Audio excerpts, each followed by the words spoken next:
The following program is an opinion program. The opinions expressed by the hosts and guests of this program are not the opinions of the management, staff, and advertisers of this station. Please direct all criticism, concern, and adulation to the hosts of this program.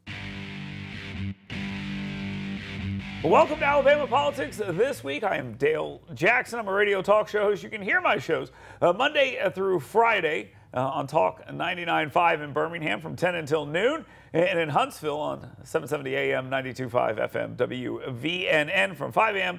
until 9 a.m. With me, as always, Mecca Music. She is with 256today.com. Smart news for smart people, and I'm going to be smart enough this week not to say anything about that. And so last week, maybe not so great. But we got a lot to talk about here. We're going to have Sean Sullivan with us from Mobile. He's a talk show host down there, so we'll have a conversation with him. I hope you like redistricting talk. I hope you like talking about Tommy Tuberville. I hope you like talking about Biden and Trump, because we got a lot for you. So let's go ahead and get right to it. Let's get to the 2-minute warning. All right, Mecca, you were so excited about this for so long. I used to tell you it was so boring, and I was still right. It is rather boring. Redistricting.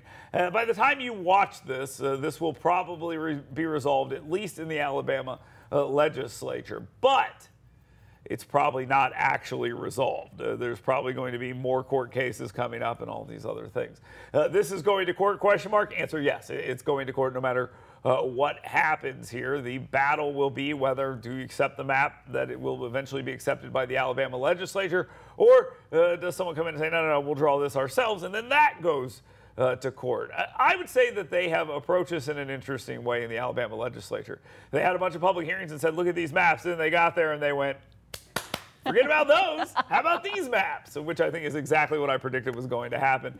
Mecca, this has been an interesting conversation. It is. But was it done correctly? Okay, so first of all, is this going to court? Technically, it's always going to court because the court ordered them go draw a map and then bring it back to us. It's technically always going back to court. But I understand what you're saying, and yes, it's probably going back to court on that on those merits as well.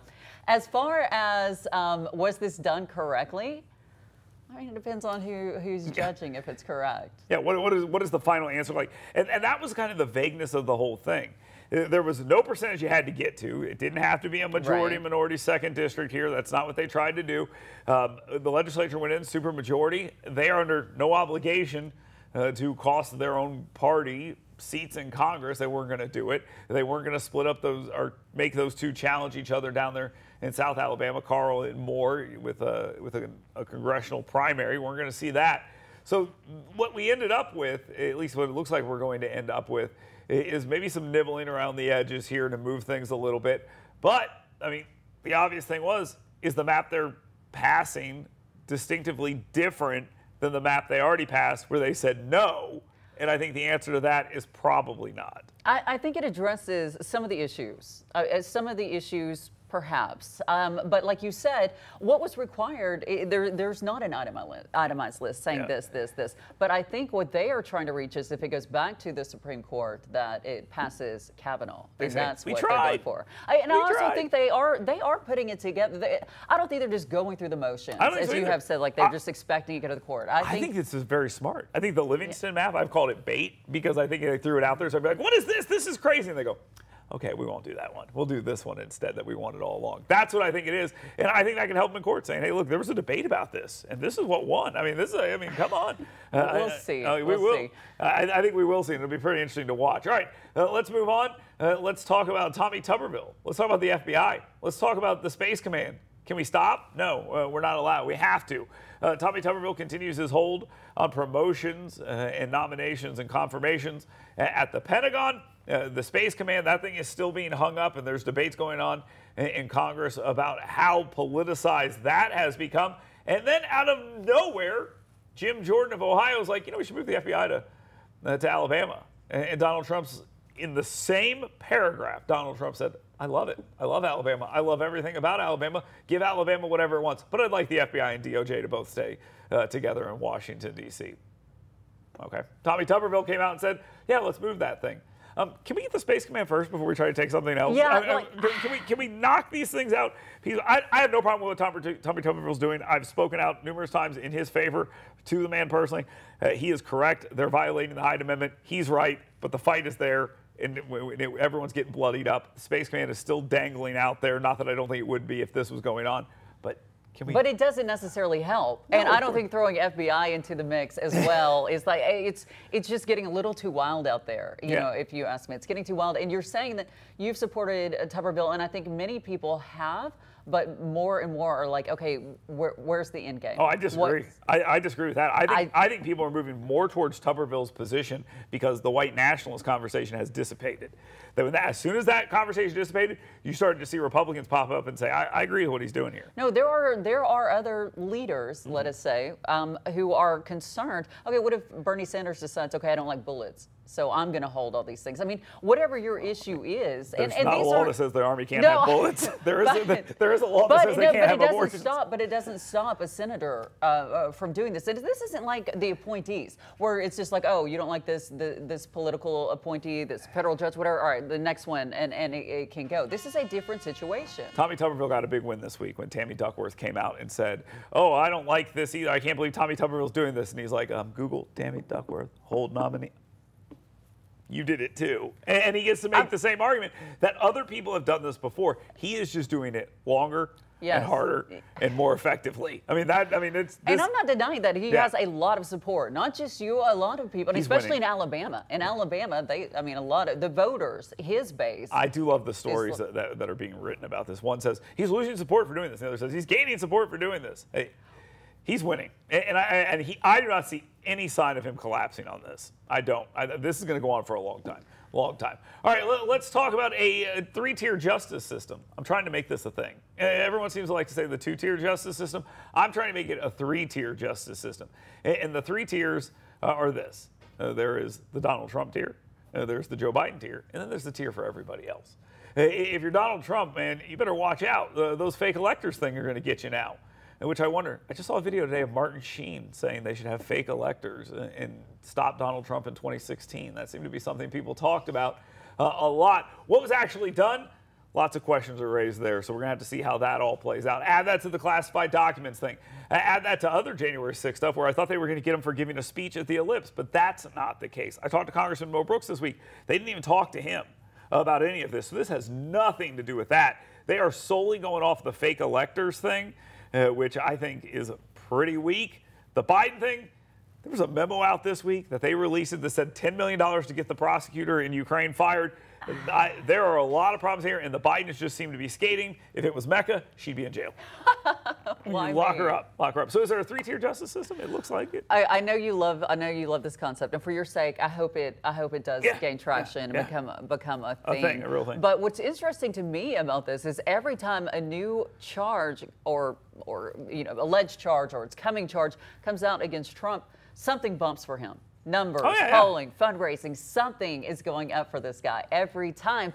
But you have to remember, that's great for the Democrats, too. The Democrats want him in the race. This helps. I think I'm not a conspiracy theorist, but if I was, here's the conspiracy. Yes. Let's get Trump through this primary and then destroy him. Exactly. That's basically where it is. And I think that's exactly where this is all going. The only way Donald Trump loses right now is himself, and I don't think he could try to lose. I don't even think it's even possible. What else could happen? Like, what could he? There are people out there who, if he punched their mothers, they'd be like, "Thank you very much." She's never going to wash her face. This is true. I just don't think that. I don't think that is something that's going to hurt him when those things go on. That said, as someone who doesn't want Trump or Biden to be president next, I love this, but I just want it to end. Okay, but let's talk about Biden for just a second. But I always bring this up. It depends on what your side you're on, if this is a big issue. I think it's a big issue for both of them. I like the idea that people are like, oh, Trump's being tried for stuff nobody else will be tried for. I was like, here's an alternate theory. Let's try them all instead of that. Also, I think it's nice for Marjorie Taylor Greene to confirm that Joe Biden is not the big guy. It's Hunter Biden. All right, let's move on to number 4, and let's talk about moms. Are they truly for liberty? Mecca, this is an interesting story out of Madison. We're seeing it in all these libraries everywhere. Prattville had a big issue already. We've seen it down, I think Homewood had it as well. You have these parents who have had enough, indoctrination from the government. You actually saw it in the legislature. It didn't happen, though. The archives and history thing, they didn't lose the $5 million. People are kind of frustrated here. Now you got protests. Tell us a little bit about what's happening here in Madison and the chaos it's bringing. So in North Alabama, there's, well, not in North Alabama, Moms for Liberty is a group that started actually during COVID in Florida to go against the kind of the restrictions and things like that. And if anything, this is one of the most rapidly expanding groups there are out there. Now, they were labeled extremist. Southern Poverty Law Center, which I think has overlived their usefulness. Okay, but that did happen, right? So there's a lot of protests. They're having an event at a public library here in North Alabama, and there's a lot of people on both sides of the issue who are upset about this and upset at the library at that. However, the library came out with a statement, you know, we can't police what people want to say. You know, it's not a library-sponsored event. This is, our meeting rooms are open to the public. It's a First Amendment right and things like that. But what is funny is that... I mean, this is just a meeting. This isn't like Moms for Liberty are coming to read books to kids with a library event like you're seeing with a lot of the drag queen stuff. This is the response to that. There are, I mean, online, and this is online chatter, but there's, you know, protests planned and things like that. So we'll have to see what happens. But a lot of people are accusing Moms for Liberty of censorship and things like that. But they don't want Moms for Liberty speaking. It's just, it kind of, it's like the snake eating its tail. Yeah, I think the idea that they're for censorship is kind of crazy. What they're saying is, I don't want these books for these kids. These books can still exist. You can still buy them, but they don't want them here. Don't place them in the front of the library. Don't do these things. Don't make them available to 8-year-olds and things like that. I mean, I think it's reasonable. And the cries of censorship, I'm not sure that's exactly what it is, but that's the hook. Well, I mean, at both sides, they have their legitimate, like, you know, the issues and concerns that they feel very strongly about. The reason why I think it's a good choice to talk about is because it's something that's everywhere. It's happening all over the place. See, and that's the other thing, that if you think about how big this group has grown so rapidly, that really shows you that there is this parental rights movement, if you will, going on in the country, not just in Madison, not just in North Alabama, well, you had but politicians everywhere. Coming out and saying there are kids and things like this. And even if you're a liberal, you hear that and you go, no, they're not. I mean, people get kind of annoyed by that. And so I think that's why that group's grown so much. And they're drawing a lot of fire, which should tell you they're probably being somewhat effective. All right, Mecca, let's take a quick time out. When we come back, Sean Sullivan will be with us, FM Talk 106.5 down in Mobile. Stay tuned. You work hard to earn little escapes because doing your best means being your best. So let us help you discover your best at Premier Dental Spa. With our unique blend of cosmetic, dental, and spa-like aesthetic services, you'll leave feeling relaxed, refreshed, and renewed. Make sure the best you is here to stay and book your appointment online today at premierdentalspa.com. Hey folks, Dale Jackson here for my friends at University Kia. Now look, I love Kias. I've driven plenty of them. I used to have a Kia Sportage. When my son was born, my wife said, no, we got to get ourselves one of these big SUVs. The Telluride from University Kia is an absolutely amazing vehicle. You get it at a great price, but you get everything at University Kia at a great price. Learn more about them today. Head on over to universitykia.com. Find the perfect vehicle for you, new and pre-owned. They got it for you. universitykia.com. Want fun, safe, intelligent fitness programming? Want to build muscular strength, cardiovascular endurance, drastically improved range of motion and mobility, and learn proper nutrition to fuel your life with energy and emotional health? Well, come find out why Iron Tribe Fitness is ranked one of the top 5 fitness programs in America. Come find out why personal training and intentionally working on your current movement patterns individually is not only important, it's just another core value that separates Iron Tribe Fitness from other fitness facilities. To learn how to get your 2-week free pass, go to irontribefitness.com. Here's a great way to save money on your prescription medications. If you take Viagra or Cialis, we can give you a way to pay as little as $2 a pill. Compare that to prices as high as $60 per tablet. Call now with your prescription and pay as little as $2 a pill. We offer 24/7 service and always free delivery and confidential packaging. Call Pharmacy Shop 24/7 to get generic versions of Viagra or Cialis for as little as $2 a pill, plus free discreet shipping. Hey folks, Dale Jackson here, and this is my son, Grant. Now, I'm here to talk to you about Top Shelf Customized Cleaning. He's a handful, I'm a handful, and if I want to stay married, I need Top Shelf Customized Cleaning to come and take care of my house. They do an amazing job for me, and they'll do an amazing job for you. Cindy loves them. I love them. Grant loves them as well. Check them out on Facebook. Top Shelf Customized Cleaning. And don't forget, call them today, 256-417-9122. And when you talk to them, make sure you tell them Grant sent you. Welcome back to Alabama Politics This Week. I'm Dale Jackson. Again, with me as always, Mecca Music. We got Sean Sullivan with us. He is a talk show host at FM Talk 106.5 down in Mobile. And we're thrilled to have him here because there's a lot of stuff happening down there. Congratulations to the folks down in Mobile is in order because you're now number 2 in the state. That's right, population-wise, some annexations down there. Mobile taking a page out of Huntsville's playbook and saying we'll grow by gobbling up a bunch of area. It was a little more contentious towards the end, but a pretty important move all the way around. Sean, how important was this for Mobile proper to get this expansion going and grow as a whole?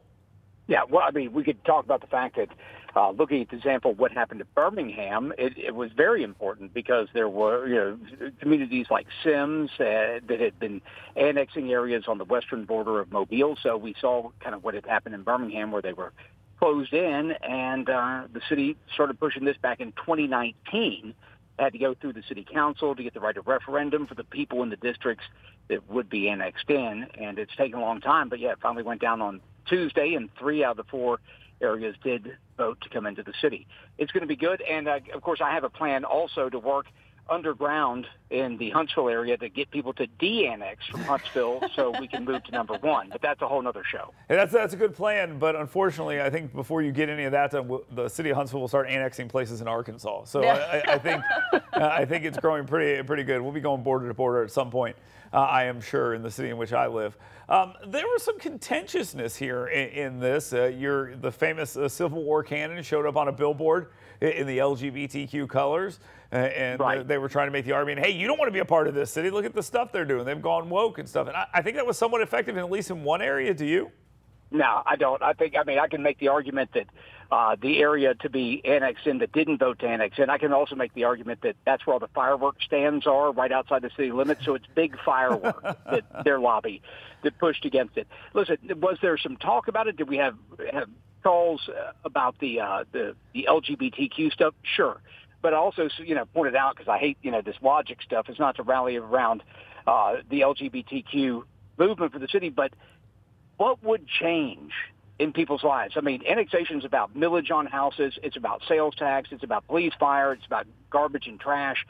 To take it that way into some national debate, it might have been effective with a few people, but I don't think that was I think that was a tennis ball thrown across the yard to distract folks. And now in unreported news right now, the second annexation vote went through. Right now, in those annexed areas, maybe 50% of the people have turned gay. I didn't know that. A lot of people didn't know that. I mean, they tried that thing. I don't think it was successful, though. No, that's funny. That's really funny. I hate to switch gears here on y'all because y'all are doing so well on this topic. But Sean, let me ask you about redistricting in Alabama, specifically concerns that were, mainly targeted towards your area in the 2 districts, District 1 and District 2 there. Tell me what those concerns were, and how do y'all feel now as these plans are kind of being released and taking shape? Well, it depends on, what plans.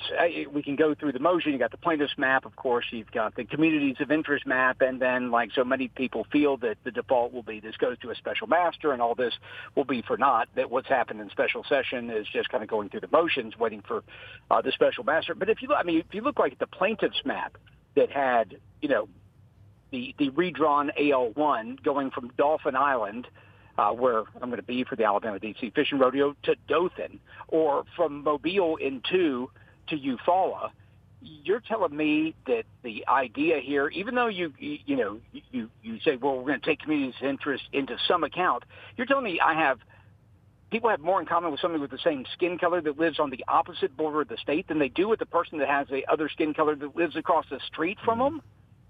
Come on. It's ridiculous. And it's maybe, just maybe, I hope, what they pass out through in Montgomery is enough to flip Kavanaugh. I don't know. I don't know what Kavanaugh needs to change his vote. But, yeah, it could be a really big change to us here in AL1 with AL2 then being gerrymandered down in here. At least the community of interest maps make some geographic sense. But if it goes to a special master, I don't know what happens. But I know this. If it's anything like that was drawn in the plaintiff's map, the power base will still stay here in the southwestern portion of what was drawn as 1 and 2, and not in the east and not in the north. So it's probably bad for people in the Wiregrass either way. Yeah, I tend to agree with that. You know, a lot of talk going on earlier was that Carl, the congressman from the 1st Congressional District, and Barry Moore, the congressman from the 2nd Congressional District, might end up going head-to-head. And I thought that just sounded so absurd. And I also thought it was a little absurd to see the fingers coming down from other districts and going in to Mobile. But it looks like that's widely been avoided as a whole. Like, as we talk, this isn't done yet, but it looks like that's been avoided at least by the special session. Were you fearful of any of that actually happening? You're right, but what happens? But okay, and I agree with you. Yeah. That map, I mean, the communities of interest map made a lot more sense. Even the Singleton map before made more sense to me. But if it goes to a special master, do we have any idea what that looks like? I mean, that they don't care about the communities of interest. They're just going to get something done they think will pass muster with SCOTUS. Now, and here I think is the big question as well. Do you think the legislature, as you said, was going through the motions here? I thought the Livingston map, with their numbers the way they were, 38% minority in one of the districts, 50 in the other, I said, that's bait. That is just bait so they can blow that up and then go with the map they originally wanted to go with, which was like 54 and 42. What did you think about that? Yeah, well, I tend to think the same way as you do, but I also go back and look at saying you have that second district, opportunity district. You know, okay, what does that mean? Is it 30? It's not 38%, but is it 41, 42, 46, 47, 49%? I mean, what does the second, district that's the competitive district need to be? I mean, it seems very arbitrary to me to say, well, just make it competitive. There you go. Go have fun.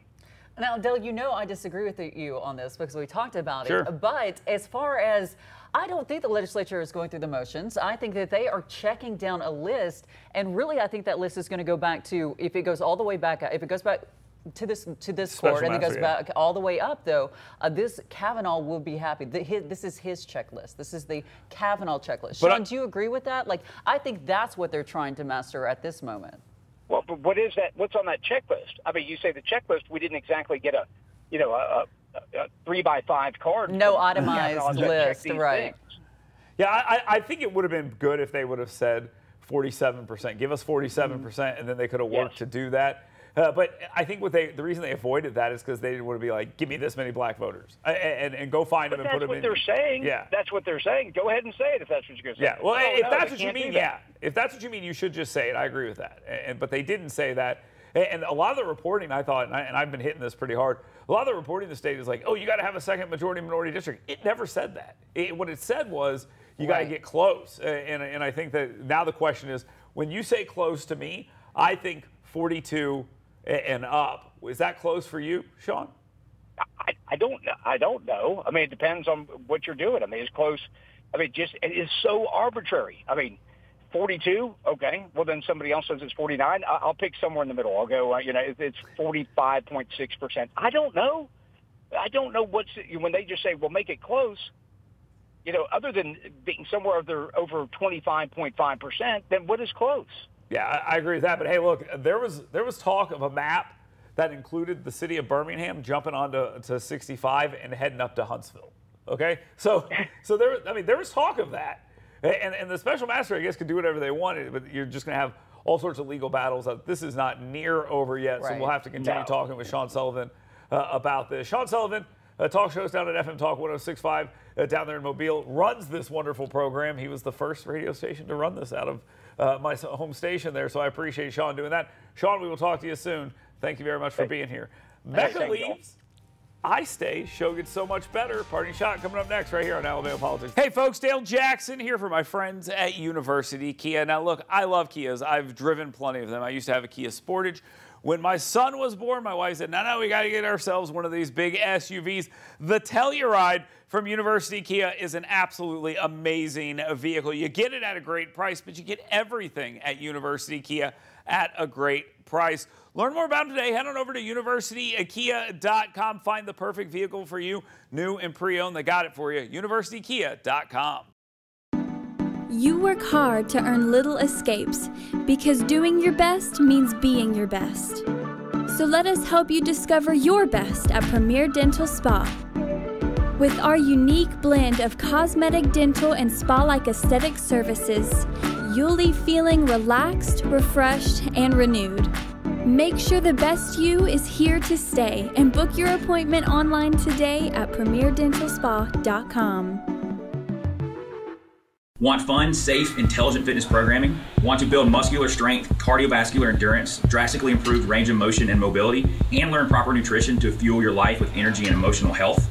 Well, come find out why Iron Tribe Fitness is ranked one of the top 5 fitness programs in America. Come find out why personal training and intentionally working on your current movement patterns individually is not only important, it's just another core value that separates Iron Tribe Fitness from other fitness facilities.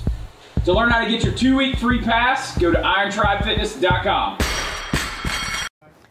Hey folks, Dale Jackson here, and this is my son, Grant. Now, I'm here to talk to you about Top Shelf Customized Cleaning. He's a handful, I'm a handful, and if I want to stay married, I need Top Shelf Customized Cleaning to come and take care of my house. They do an amazing job for me, and they'll do an amazing job for you. Cindy loves them, I love them, Grant loves them as well. Check them out on Facebook, Top Shelf Customized Cleaning. And don't forget, call them today, 256-417-9122. And when you talk to them, make sure you tell them Grant sent you. Have you filed for disability benefits but were denied by the Social Security Administration? Or do you need to apply for benefits and are overwhelmed with paperwork? Are you between the ages of 50 to 63 and can no longer work because of an illness or injury? Thousands of hardworking Americans are in your situation. They file for disability benefits every month and are unnecessarily denied their much-needed benefit check. Call now for a no-obligation, free evaluation. We can help you nearly double your chances of approval and get your benefit checks faster. We understand the physical, emotional, and financial impact and will share our insider expertise. There is a time limit to apply. We're here to help you get your disability claim filed and paid as soon as possible. Please, time is limited. So, if you are between the ages of 50 to 63 and can no longer work because of an illness or injury, call right now and let us help you file your disability claim with the Social Security Administration. Well, welcome back to Alabama Politics This Week. I am Dale Jackson. Thank you very much for being here. Before I jump in to the parting shot, let me remind you about YellowhammerNews.com and the 7 things you should be talking about today. Every morning I write a list of the 7 things you should be talking about today, and all you have to do is go to YellowhammerNews.com and you can see it. It's easily put together. But if you sign up for my email blast, you'll get that delivered to you as well. Plenty of people are doing that, so check that out at YellowhammerNews.com. Let's go ahead and get to it. Let's get to that parting shot. My parting shot this week is directed at Carly Russell, the young woman down in Birmingham that had everyone. It was a nationwide story that she had been abducted as somebody used a child in a diaper to lure her. And her story is that a man with orange hair abducted her, took her and put her in the back of a semi-truck. And her parents said she had to fight off these people physically and mentally in order to survive. Yeah, none of that's true. Okay, let's make sure we understand that. It is becoming crystal clear that none of that was true, and the police are not happy. Is she going to end up in a jail cell? Probably not, but the police are making it clear that they'd like to talk to her again, and she has not been willing to do so. Now, lock her up, is that a little strong? Maybe, but maybe not. Let me tell you why. Here's the problem you had. With this national news story, there was an implication that with all the human trafficking stuff we talked about, The Sound of Freedom and all this thing with that movie, that there's human trafficking around every corner. Well, if a kid needed help in Birmingham on Sunday, well, correction, on Friday evening, would a woman be willing to go and give that kid help knowing that this thing had just happened? All the government resources that were wasted on this, all of that, it needs to be thought about. It's nice to know that what's going on here and learn more about it. But what she did is unforgivable, and she needs to face a consequence for it so it doesn't happen again. We got to be serious about these things, folks. Thank you very much for watching. Thank you very much for listening to Alabama Politics This Week. Talk to you soon.